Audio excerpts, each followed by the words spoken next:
Recently, we've all become increasingly aware of the stark inequality of income and wealth in our nation, demonstrated by just a few of the following: 20% or more of the income flowing to the top 1% of earners in the country, more than 70% of the wealth residing in the top 10% of U.S. households, more than 20% of our children in California living below the federal poverty line, real income having fallen over the last 20 years for the lower 80% of households, while it has grown for the top 20% of households. Just some indicators of where we find ourselves currently in our state and in our nation.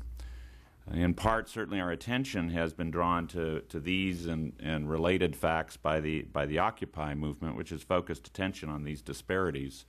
But the trends are anything but recent. They've been growing over at least the past 3 decades.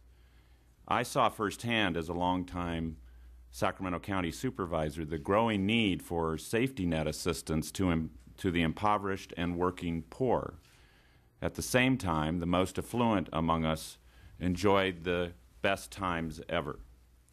Now we find ourselves in a national debate which recognizes that it has not just been the way in which the marketplace has worked, which has led to our current circumstances, but the policies and practices of government, which have also been a critical contributing factor. Part of the result of that phenomena is that we find ourselves currently with a serious disconnect between the public and our government.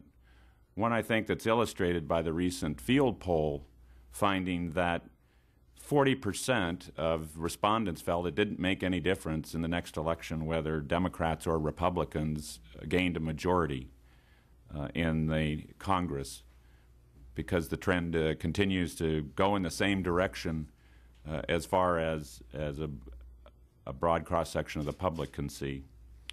While the national debate unfolds, we must recognize and realize that California is one of the states with the greatest income and wealth gaps in the nation, 7th in the nation by some assessments among 50 states.